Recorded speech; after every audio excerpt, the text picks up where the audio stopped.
2, 1. Friday afternoon, downtown Honolulu, folks. Welcome to our ThinkTech studios on our show, Where the Road Leads. Ted Ralston here, your host, as usual. Thanks for coming on.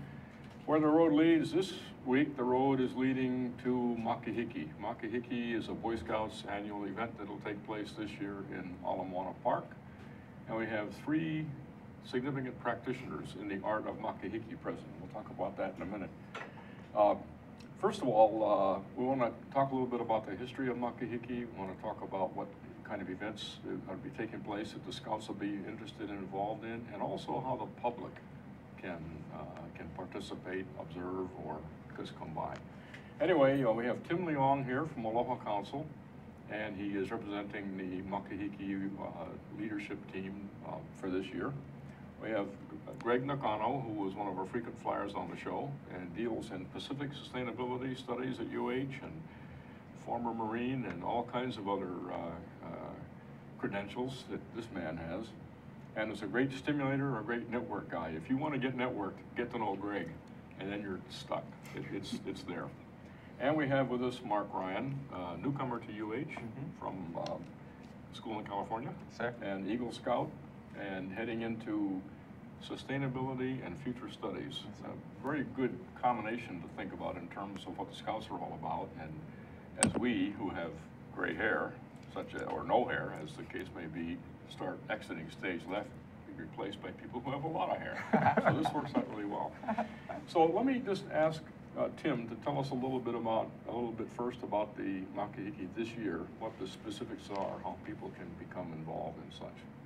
Well, the Boy Scout Makahiki for Hawaii and Oahu is the oldest Scout show. It's the 104th annual Scout show, so it's the oldest one in the United States.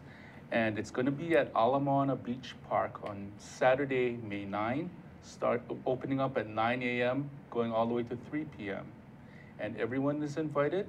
There's parking all over the park and at Magic Island.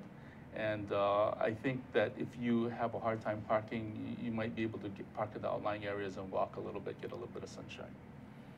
What kind of laydown will there be in terms of scouting events and demonstrations and this sort of thing at the Makahiki?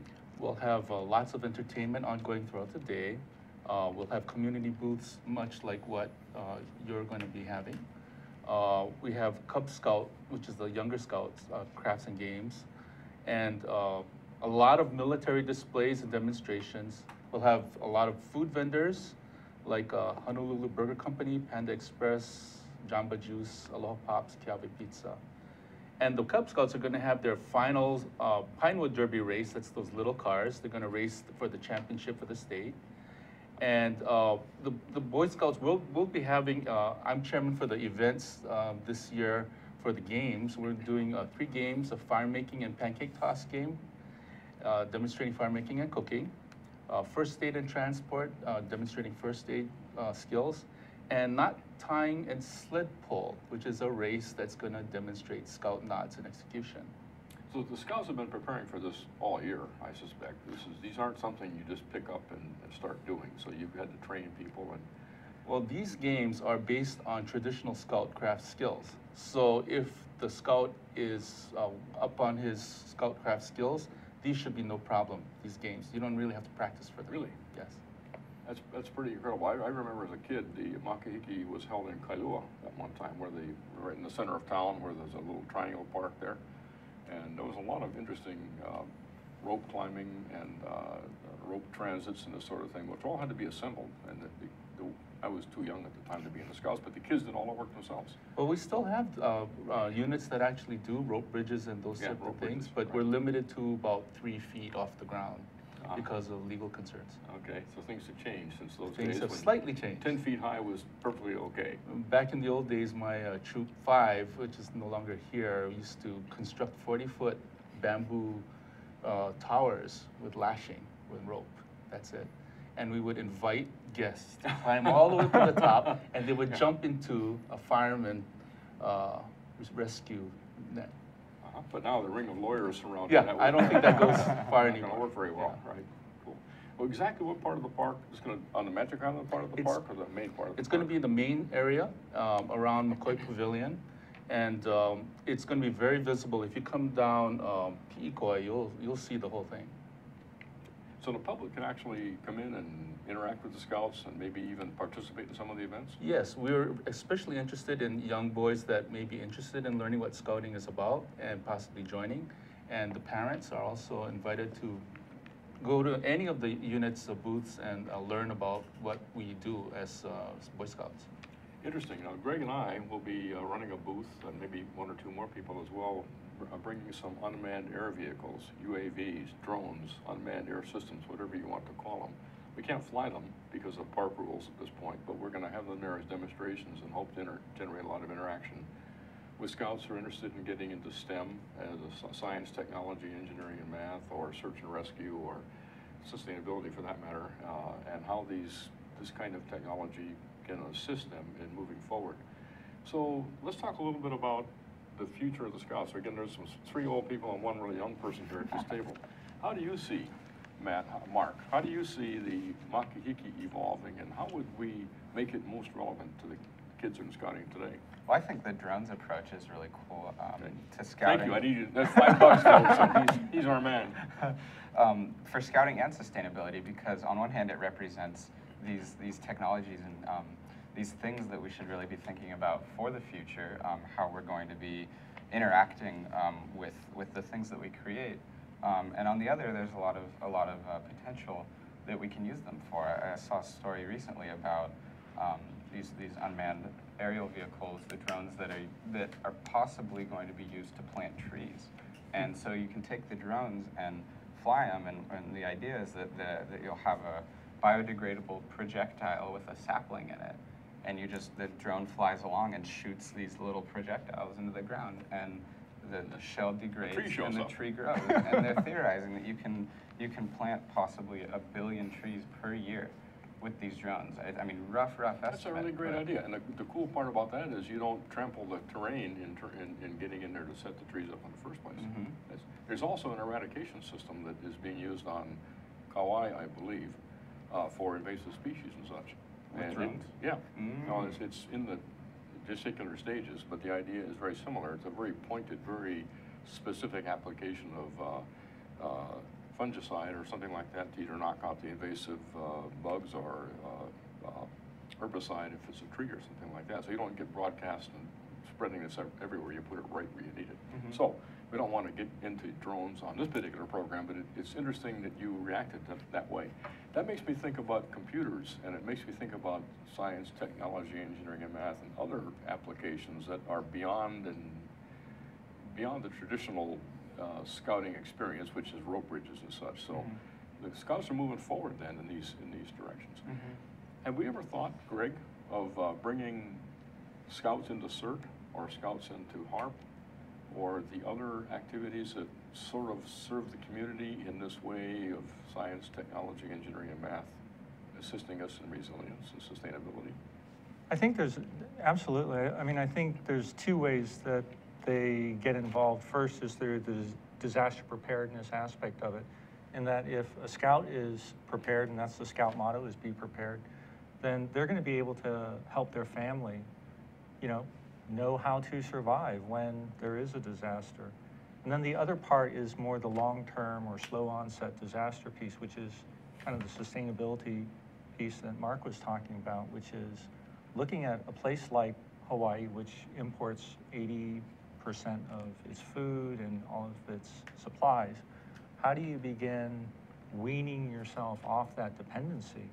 And what I was really fascinated to find out was that there's actually different Scout merit badges that go towards world conservation. And so, through talking with Tim, through talking with Kimi Takazawa and Paul Totori and Mark Ryan, I mean, we kind of came up with this idea, and we're going to see how far it goes, but maybe we can have the Aloha Council Scouts really begin to focus on this world conservation idea, get the merit badges in fish and wildlife conservation, get the merit badges in citizenship in the world, so that the local Scouts here can begin to see how sustainability studies at UH really can begin connecting themselves with the larger ecological and conservation challenges that. And there are scout functions in many countries that are on the Pacific Rim. Right. So you have an automatic vehicle of connectivity built in there. Right. See, folks, how Greg operates and thinks. So you're all part of that entrapment now, that network. But you said a few things, if I can suggest to Tim. There's in 2016, September 2016, the World Conservation Conference is taking place here. So I think every 4 years, the whole world's showing up here to understand policy and fundamentally how science and technology can affect future conservation. Is there going to be a scout function in there, or should we generate one? Should we take, is enough time right now to start planning a scout-oriented sustainability promotion, if you will, or don't want to use the wrong words, but something on that order of a scout involvement in this future of our own world. The people are just starting to put together agenda thoughts and this sort of thing. So I just put that, Tim, in front of you. Well, I think that's a wonderful idea, and when you have scouts, scouts, graduate scouts like Mark here, it just shows you how diverse the scouting movement is and where it's progressing to. I honestly believe that the scouts are primed and poised for this sort of challenge by getting deeper in terms of conservation and sustainability. We have a motto that's called the Outdoor Code, and the Outdoor Code basically says, you know, leave things the way they are, don't make things any worse. And I think we have to go beyond the Outdoor Code now, where we have to go beyond that and say, what is our responsibility to preserve and enhance our world? Essential word, responsibility. We've had that at this table so many times, discussing personal responsibility towards the future. Now we're sort of at a organizational or motivational responsibility toward the future. Let's pick this up after we get back from our first break here. We'll see you in about a minute, folks. Aloha, I'm Hunter Hevlin, host of Sustainable Hawaii here at ThinkTech Hawaii. You can tune in every week on Thursday at 2 p.m. to see interviews with sustainability professionals from around the state and even further abroad, learning about activities with water management, food security, waste management, and a whole host of other fascinating opportunities to get engaged with making a greener island.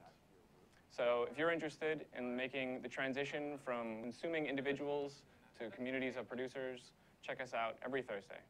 Hi, aloha. My name is Chris Leatham, and I host a show called The Economy and You. The show plays every Wednesday at noon, and on my show, I bring on guests who are interested or working in the technology space. And so I'd like you to come and watch the show and learn with me about all the sort of exciting things that we're doing in Hawaii to build and grow our economy ecosystem.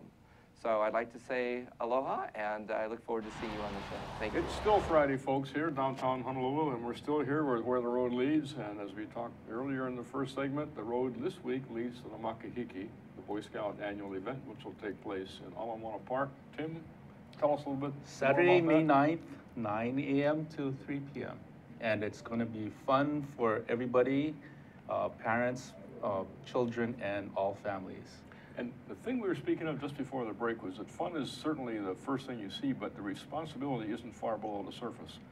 And adults taking responsibility for helping get the scouting program organized, the scouts taking responsibility for owning it as they move forward in life, and certain scouts in terms of directing it. That's a really interesting thing about a really wide distribution of responsibility. We were talking before the break about responsibility toward the environment and such, and Mark had some ideas here that were interesting. We talked about some STEM, some UAVs, and how these new emerging technologies can be influenced. How would you see this from a scouting, from your age perspective, as a Eagle Scout in the system, but ready to take the reins of running the scouting program? How would you see we can bring this kind of responsibility to a wider appreciation, a wider understanding? I think a lot of it has to do with education and also, to some extent, introspection and thinking about one's own life and really asking that question, you know, what can I do to help be a part of the solution? And you know, what behaviors am I enacting, am I engaging in that might be a part of the problem, and then really applying that to your life and thinking, you know, this is what I'm interested in, this is what I'm passionate about, and this is what I can do to help. The part of the Scout Oath is, on my honor, I'll do my best to do my duty, and I think that that it is every individual's duty to really think about what they can do to help and how they can be a part of the solution to whatever problems that they identify. And what strikes me is a word Greg used before the break also, slow onset disaster or slow onset change of some kind that you really can't, it's change that's coming that we know about, we can maybe project what it's going to look like, but we can't do much about it, it's there. But what you said, Mark, is that we need t-shirts that say, what can I do? Mm-hmm. What can I do about it? And use that as a sort of a promotional center to kind of center our thoughts, take the personal responsibility and push it forward, but in an organizational sense. So the Scouts are perfectly set for that because they're tied to the young people, which is education. So this is a fascinating integration of ideas here, and let's think about the 2016 World Conservation Conference. I think that's a wonderful suggestion. You know, that scouting starts off with 11-year-old boys, Okay. and we have them for 6 or 7 years. And in that time, we first have to get them to be independent. They have to take responsibility for themselves. But eventually, day by day, week by week, year by year, these boys grow, and they grow through the scouting movement. And you know, when you graduate as an Eagle Scout, Mark is a great example of what that is.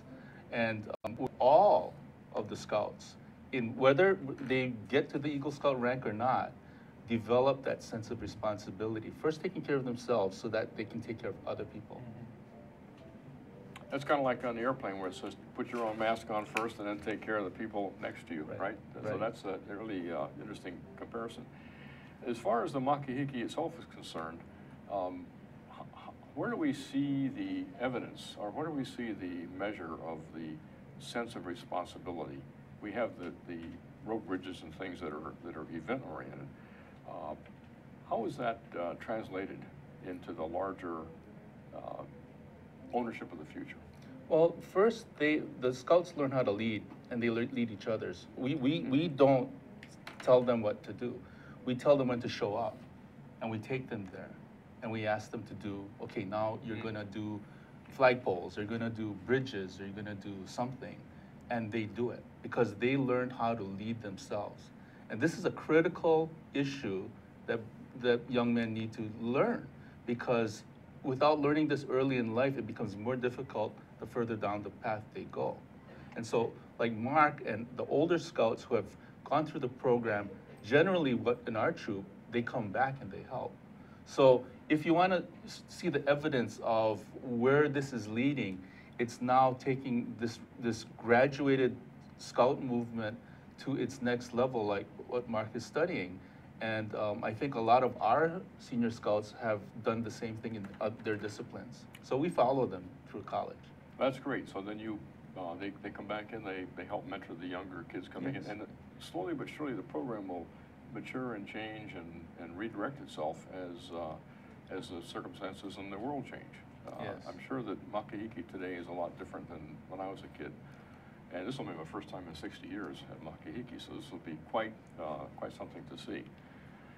The slowly evolving disasters and the things that get you excited, Greg, and the comment was made about education, those tie together. And it will clearly be the Scouts that will be of Mark's age at this point in time that will be taking care of that sort of thing in the future when we're gone. So tying this together with education sounds like a Ken Kaneshiro type of an idea. Do you know Ken Kaneshiro, by any chance? I know of him, yes. You know of Ken Kaneshiro. Yeah. Ken, are you watching? He watches the show normally, so we want to think about that because he's into the educational component at the scholastic level in terms of the environment. I don't know that he's reached out to the Scouts, so maybe we have a bridging that can occur here, like a rope bridge, only it's a virtual bridge. And he is heavily involved in the 2016 World Conservation Conference. I see that coming together in some way. So we've got to figure out how a scout activity in September of 2016 could be constructed that would have this evidence of responsibility towards the future, individual leadership and mentorship kind of built into it. Probably science and technology as the things that get measured along the way. But from a word we learned yesterday, the transactional piece is there as well. Scientists, engineers like me, we tend to think in things that just can be measured and things that have very strong coupling relationships. We don't think often about the actual transaction of having somebody change their thinking or about that. They're all about this, the transaction itself, the transaction of growing up, the transaction of interacting. So there's a coupling here coming together, and Greg's smiling. But let's think about that, the 2016. And you're working with the Japan Peace Boat, which has a role in here as well. In fact, that fits the 2016 picture also. So we need to kind of bring those all together in some kind of an event, some kind of and this is like probably 10 days, so this has to be over a period of time. Convention Center is going to be where it's sort of headquartered, but it fans out to all the islands to look at examples of where well-done policy and well-done responsibility is being taken for the future.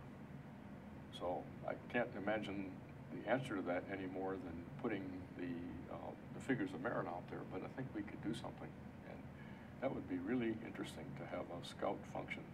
Well, if you want anything done, you ask the Scouts. Yeah. And we'll all wear our T-shirts and say, what can I do? And here's what I can do. This is what I can do. Greg, Sure. Let's not lose sight of the slowly emerging or slowly evolving disaster situation that you're talking about. You're talking about that hitting the Pacific, Western Pacific, kind of before it starts showing up elsewhere in terms of the vulnerability of the area to that sort of thing. So let's talk about that for a minute. The Western Pacific, how would we have a scouting function be used as part of the informing of the future in that circumstance? I never had the chance, well, I never was smart enough to be a scout when I was growing up. But after Tim invited me to sort of begin working with this program, I started looking, and although it would have to really be the Aloha Council taking the lead, one of the things that I didn't know was that the Aloha Council is actually the largest scouting council in the world, not in the United States, in the world. And I think, if I got the numbers right, it's 8 million square miles or something like that it covers, because it also includes not only Hawaii, but includes Guam, Marshall Islands, and some of the other former trust territories. And so as I began talking to some of my friends who are out in that area, they said that they would like to participate, but again, they have a lot of challenges with participating. And then as we started talking about this whole idea of conservation and things like that, they really got excited. They said, hey, here's an opportunity where we can take 11, 12, 13-year-old kids from the Marshall Islands or Samoa or wherever it is, and through helping them get the merit badges, that will then put them on the track to really understand what these climate changes are that are impacting their islands. And again, I think it goes right back to that whole Boy Scout motto of be prepared. But it's not only being prepared, it's understanding those changes as they are slowly happening to the small Pacific islands, which in many cases, from what I understand, are going to be your sentinel population. The effects of climate change and sea level rise, I think you're going to see them on those small Pacific islands before you see them in places like Hawaii or the West Coast. You may have just have laid down what that 2016 Scout contribution is to the World Conservation Conference. So we need to spend some time off camera writing down those terms and pictures of it and such. Let's go see Ken Kaneshiro and see if we can get in on the planning. How would Aloha Council take on something like that? Well, it's hard for me to speak on behalf of Aloha Council for that issue, but I think that to make the program viable and vital and pertinent, we have to explore all the possibilities where we can be of service. The World, this conference is a great opportunity to see what is happening internationally and seeing where the BSA Aloha Council can fit in for that. I believe that. Okay, well, I'll begin myself to make some connections. We just had a meeting yesterday, and some of the beginning people dancing around trying to figure out exactly how this is going to be positioned. And Ken Kaneshiro can help us, I think, steer it in a direction that also matches what the scholastic folks are up to and the university. So it's starting to look like it ties together. And we just, frankly, hadn't thought about the Scouts, I don't think, up to this point in time. So, in fact, that's a function of Makahiki, to bring the scouting, make sure that every year you get a chance to make sure you see the whole picture and understand that the scouting movement is out there to participate in and to help all of us move forward. I shouldn't be talking all this much, should you guys talk, but I'm gonna do one anecdote because this is intriguing because it goes back to what Tim said. There was this gal in Kailua named Carlene McPherson. She's now moved back to the mainland because her husband needed some medical care, ex-Navy. She was the one who got Kailua going in the tsunami readiness, and she was heavily involved in forming the formative thinking of HEART and CERT and those programs that are all about sustainability at the disaster preparedness level. And she told me her story. She was a Girl Scout, obviously, couldn't be a Boy Scout, right?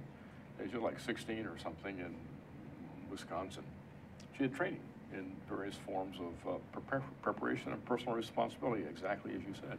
Tornado came into town. None of the adults in whatever town she lived in had the first clue what to do because they don't have tornadoes there much. So she, at the age of 16, found herself running the small town and telling the adults what to do and how to prepare and how to take care of themselves and all.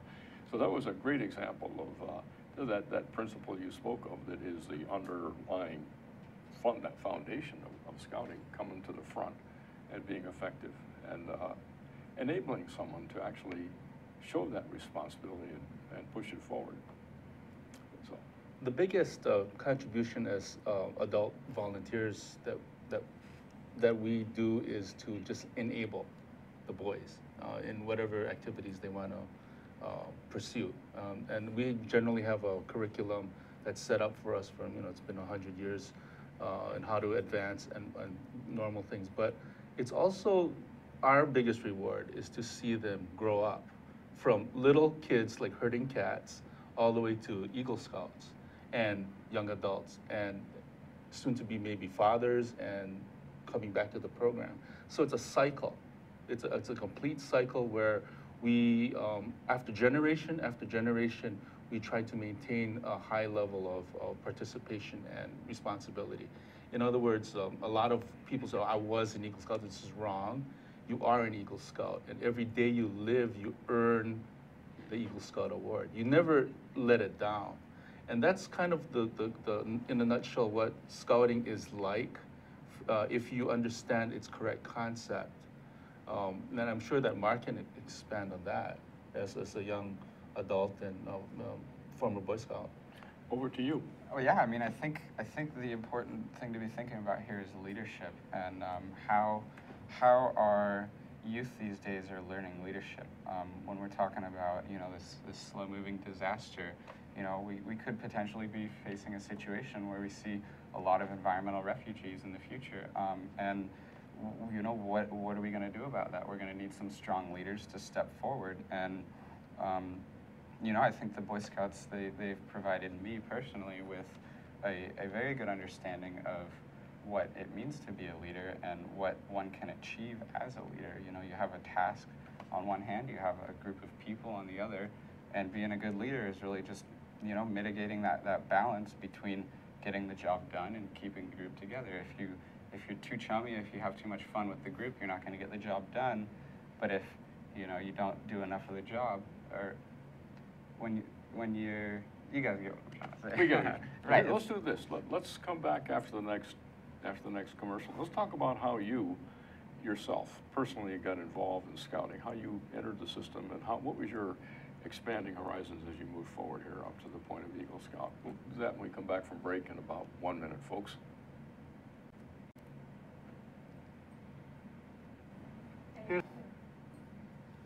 Inspired by an ancient culture, classical Chinese dance,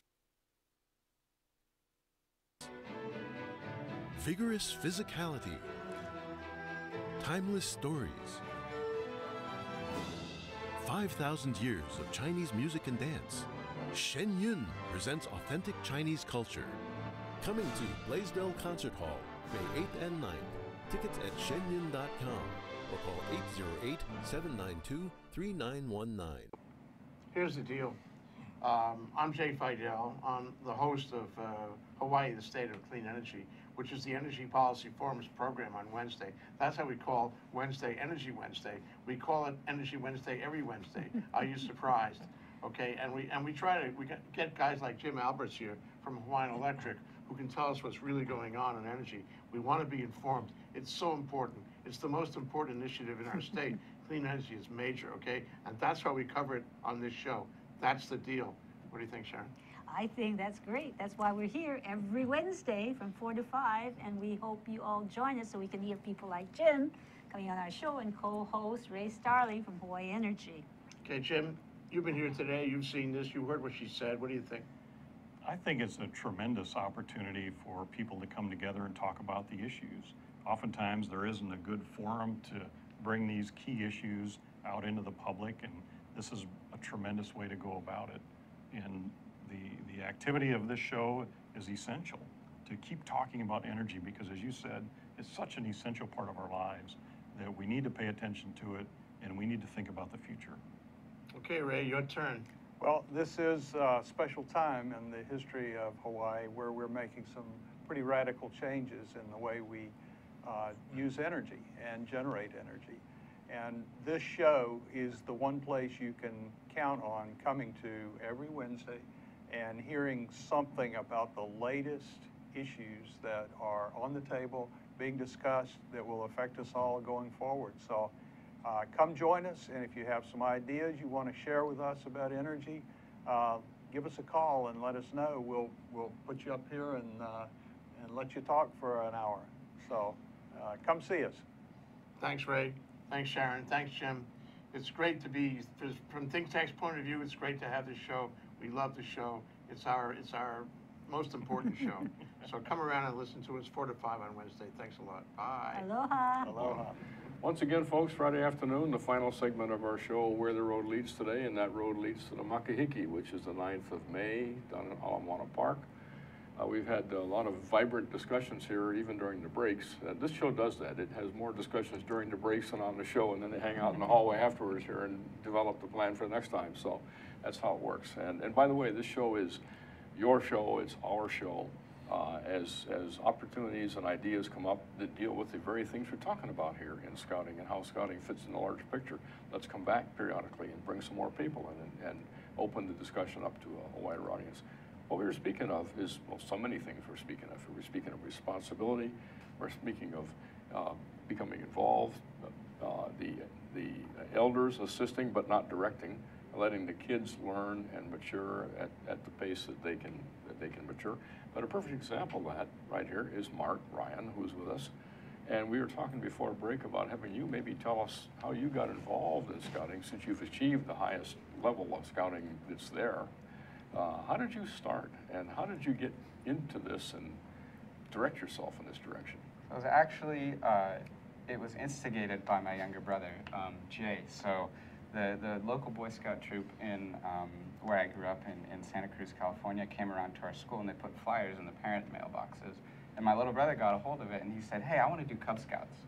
And so we all got involved in Cub Scouts and made it through the Cub Scouts and got involved in Boy Scouts. And so myself and my 2 other brothers moved through the ranks and got involved in various branches of scouting, Order of the Arrow, and we went through some leadership training programs in California, and just kind of worked together, worked with our friends, with the Scoutmasters, and yeah, man, had a lot of fun and went camping, and yeah, it was scouting is really a great part of the childhood That's experience. pretty cool.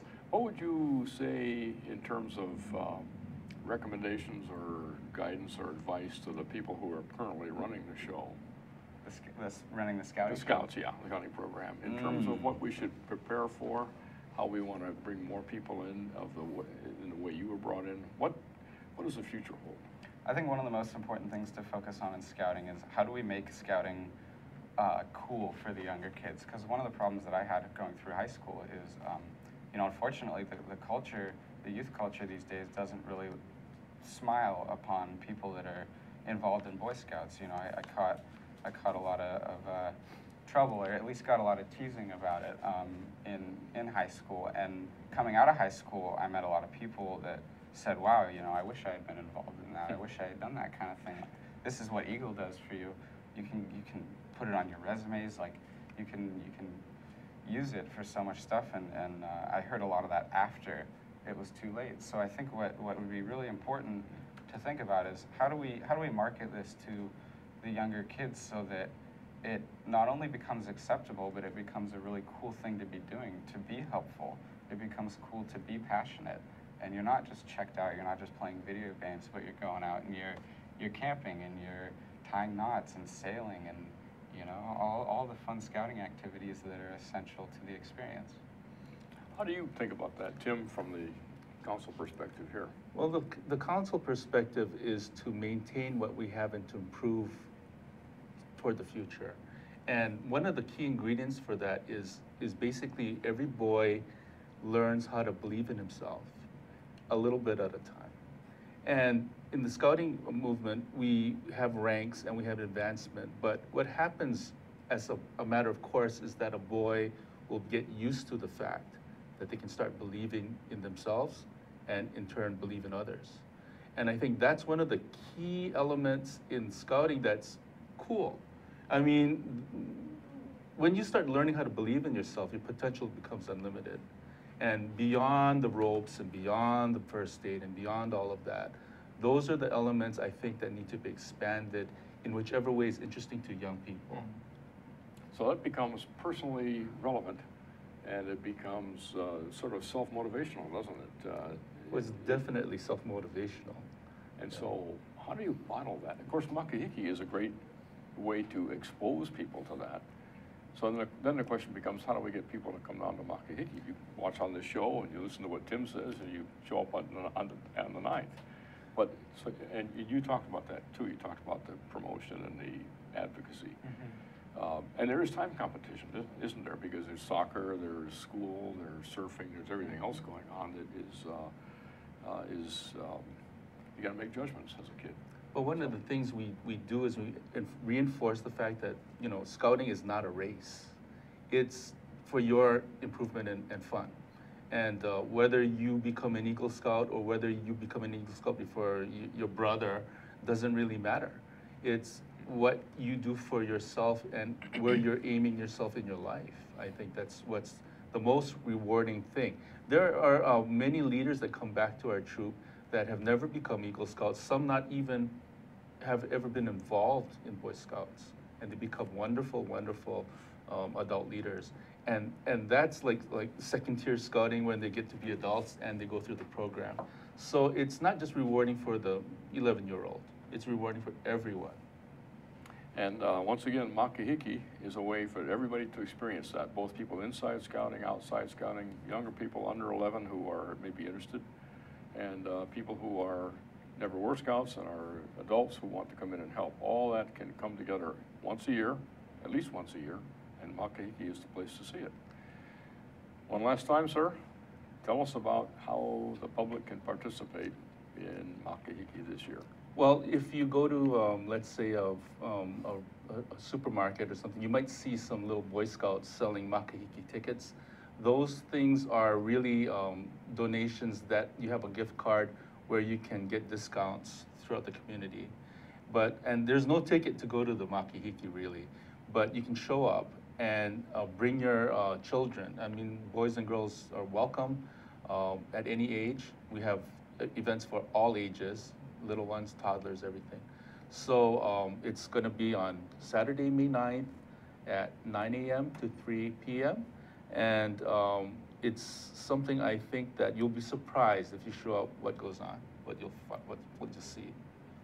Well, that's fantastic. And Greg and I will be there running the UAV booth, and I'm really looking forward to experiencing these transactional awarenesses and such that we're speaking of here. You'll be there. Yes, sir. And what will you be doing there?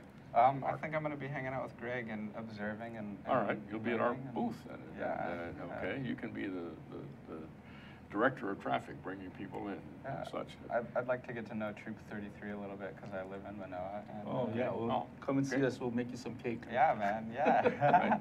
Right.